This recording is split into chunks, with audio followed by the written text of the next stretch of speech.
If you don't know, now you know. Now you're more in the know with yours truly. Welcome back, everyone. Episode 3, 2022. I told you all I was going to be back on my podcast grind. And honestly, shout out to Yeti for these microphones. And it's just made the setup so much easier for my podcast. It's just a plug and go situation. Before I had too many different apparatuses and things, and I was just overcomplicating the system. I'm for a guy that's about simplicity and solutions, and I found the solution to this. I'm able to effortlessly and seamlessly, all the S words, and sexily record these podcasts. So I want to talk about a few different things that have been on the topic of discussion for quite some time. It's blowing up. It's almost becoming a clout driven industry, but I'm not definitely doing it for clout. And I want to explain a few different things that I've been really promoting through my social media. Number one, being hot and cold therapy with my introduction of my company called Sonicals, share your sweat and ice stories. Number two, breath work. And number three, animal-based eating. So I'm just going to touch briefly on all those. I'm sure at one point in time I'll have an entire podcast for each of those topics individually, but I've had a lot of questions on each of these, so I want to break these down as quickly and as efficiently as possible. How was I introduced to cold and breath or cold work or cold therapy? Well, honestly, I was introduced to Wim Hof before the cold therapy, and I think that it all went hand in hand. This is just like anybody else's story. It's about 3 years ago.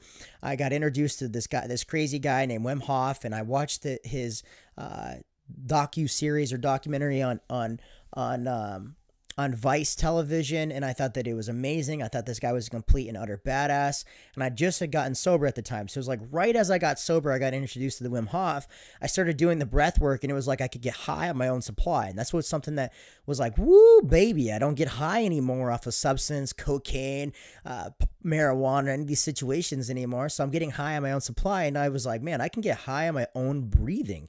And so that's what was initially what brought me into it, because I was like, man, this is incredible. Like I feel lifted, I feel elevated from this situation, and I don't have to do any of these substances. So that's what a few years ago got me introduced to the breath work. Now, I did the cold therapy every now and then, and of course, growing up and doing athletics and sports, I did some cold plunges here and there and some ice baths here and there, but they're pretty short-lived and something that I didn't really do consistently, and or something that I didn't really do in a religious manner based on not only physical but spiritual connectedness. And so now as I've really been a student of this for a couple years, I had the opportunity to really get in tune and in touch with a group that was doing cold plunges and group breathwork classes at a gym that I was training at up in Las Vegas called Movement Fitness. And Natural Sciences, led by Big Paul, has really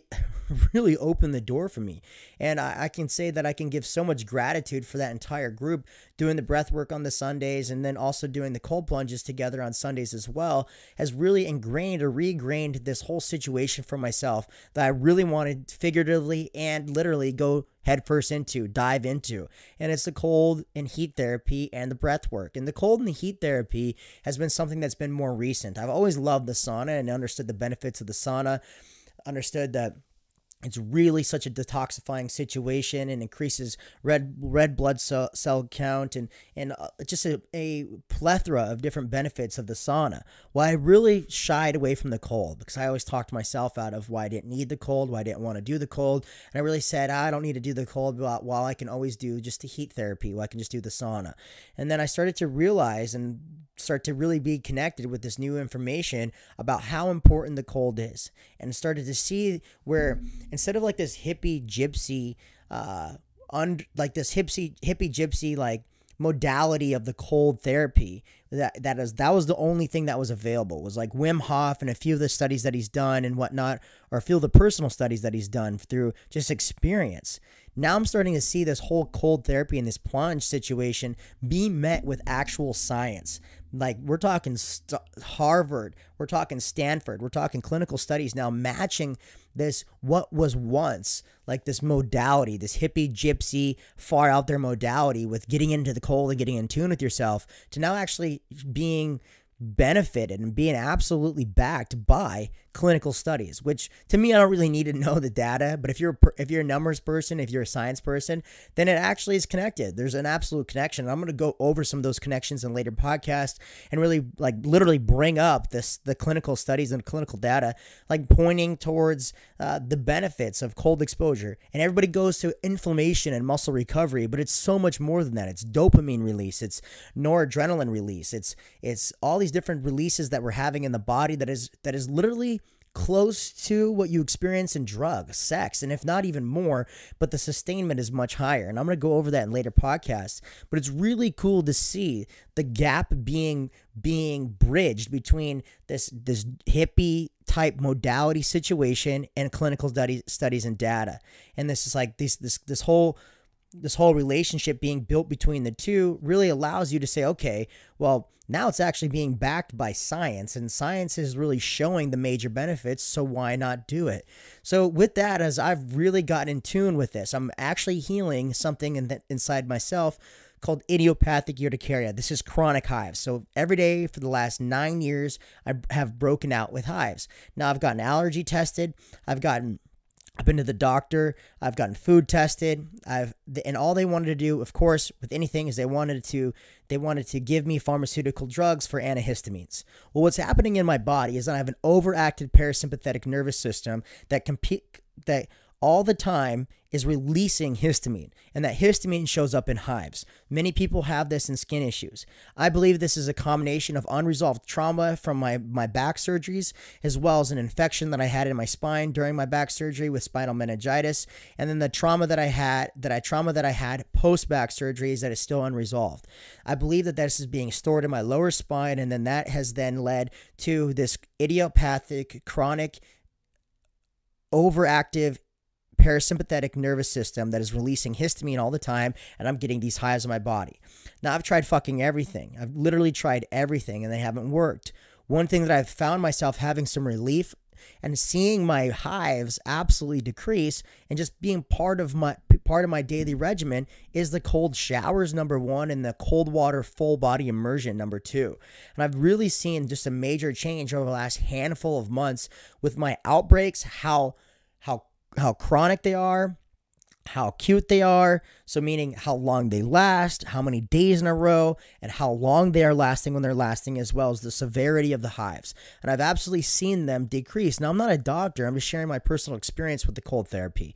So that's one aspect I really wanted to really heal this year in 2022, because I believe that you can heal your body and you can heal your life.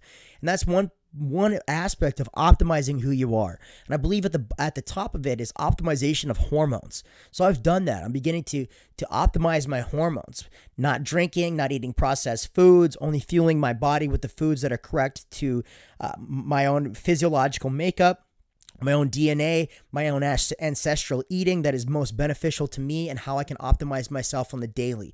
Now, that goes into the animal-based situation, and I'm going to get to that in a minute. But going off of the cold, now it's paired with the breath work. And one thing that I did when I first got into breath work is I complicated it, and I was like, man, this 45 minutes every single day of Wim Hof just right now is impractical because I'm not that committed to it.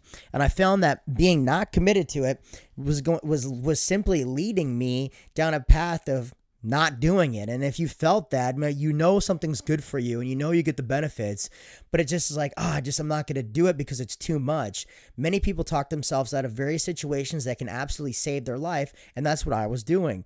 Now, instead of doing 45 minutes, I commit to myself anywhere between 5 and 15 minutes daily. Now, all of us have 5 to 15 minutes daily to do some nose breathing, to sit down, and to breathe for a while. And then I've also incorporated breaths throughout my day. I've incorporated this conscious breathing and this longer breath cycle that has really allowed me to reset, to be in a state of non-attachment, to get to my root and really allow myself to just be. And when you're a bee, then you can really step out of that higher chest breathing, and that higher chest breathing that keeps you anxious and overwhelmed and depression and anxiety. That's up here. That's all up here. Lower stomach down here. That's where your power's at. And that's where I've allowed myself through breath work and through conscious breathing to really begin to develop this longer breath cycle that has led to so many benefits in my life. Now, the science all backs this. When I'm reading a book right now called Breathe, and the the source of healing comes from breath. So I'm pairing my breath work with my cold therapy, my cold showers, my heat therapy. And then the last thing that I'm doing is I've adopted this animal-based diet. Now, I'm not here to absolutely smash anybody when it comes to plant-based diets, vegan eating, and so forth and so on. But I've done it a few times. I've actually gone vegan and vegetarian a few times. And I can say from my own personal experience that I felt horrible. I didn't feel good. I was always bloated, gassing. I was farting all the time. I was having trouble sleeping. I felt inflamed because I was following Dr. Sebi's alkaline diet, where essentially you want to put your body in this alkaline state, and they say that it heals from a cellular level, it can cure cancer, and so forth and so on. No, I believe that to be true for many situations, and I believe plant can be used as absolute medicine. Now, I don't believe that it's viable long term, and maybe if it's working for you, then that's great. One thing that I love about the pioneer of this animal-based carnivore diet, Paul Saladino, is that his thing is if you're living your life thriving, if you are absolutely thriving, then don't change anything. But if there's something that you would like to see change, and you know that you're not living to your full optimized potential, maybe it's time to adopt a few different situations. Now, I'm not here to be a clout chaser, and I'm also not here to be a trend chaser. I'm simply here to do my own research. I just got off of eating a plant-based diet before I started this. I was going in the plant-based direction, but I felt horrible. I felt absolutely horrible. I felt my vitality decline. I felt my energy, my libido decline. I felt horrible. I was always bloated, carrying extra water all the time. I just did not feel good. And now adopting this new animal-based nutrition, I feel fucking amazing. I feel thriving every single day. I have this mental acuity and this mental clarity and vitality about my energy and my life that allows me to operate in this relaxed body that is capable of creating the commerce and cultivating the life that I absolutely deserve. And that's what I'm seeking for all of you listening into this, is if you're not thriving, if you're not absolutely fucking crushing life, and we're not like this, not forced, not this like getting, it's like this crush. It's like this calm, cool hand Luke, collected, just crush, where you take a soda can and you just crush it in your hand. That's what I'm talking about. It's that relaxed intensity through life where you can deliver on command, where you can create on command, where your life is like this, boom, just in an instance, where you can let go on command, where you're in this body that's relaxed, in this responsive nature that has reflexes. You're able to respond, pivot, and you're able to really cultivate and change when the situation is required for you to do so. But if you're in a body that's overwhelmed and you're not truly thriving, because it starts with your health and it starts with your breath and it starts with your everyday routine, then you're going to find yourself overwhelmed, over-obligating, overweight, under-earning, and underachieving. And if that's you, maybe it's time to start with these three. I coach each and every single day. I coach letting go, getting to the root cause of the problem. I'm one of the top tier young letting go coaches in the country. I'm really assisting my clients in getting the root cause of why they do what they do, so they can ascend and transcend the levels of consciousness by separating themselves from the events that have shaped their feelings. That's step number one, letting go. Then you throw other modalities, the cold, the breath work. You throw in the reading. You throw in the coaching. You throw in this animal-based diet and this nutrition that suits you to best optimize who you are as a human being. Then guess what? You could absolutely fucking crush your life and beyond. So with that being said, I wanted to break down cold therapy, hot therapy, breath work, and animal-based eating. And I'm looking forward to breaking down these concepts, and as well as these living life, this lifestyle that I've absolutely developed, much more. I'm doing group work, cold plunges every single Sunday at my house. Please join us every single Sunday, and I'm looking forward to doing more group work. And I also do private breath work sessions. So if you're somebody out there who doesn't want to be part of the group but wants to have the intimacy of a one-on-one or two-on-one or three-on-one session, you want to get your friends and family, your significant other involved, and you want to really experience the power of breathing and breath work, and you want me to teach you the fundamentals of breathing, which is odd because you think of this as this ingrained DNA thing that we do, where we're just doing these unconscious breaths every single day, about 25,000 of them every single day unconsciously. Imagine if you consciously breathe and you could change the quality of your health, your life, and your vitality. With that being said, thank you all. Please like, comment, share, subscribe. This is More Than a Podcast. I'm going to be pumping these out in 2022. As always, Go to fieldsupplements.com. Pick yourself up an exclusive baseball jersey, basketball jersey, sports bras, or sports leggings. And while you're there, you might as well get some pre-workout. The highest quality ingredients, the best products on the market for your bang, backed by clinical studies, just like the science that we're talking about. And we're a small company based out of Montana with over 30 years of hands-on one-on-one experience with our consumers. Thank you guys for tuning in and tagging along. We will see you next week.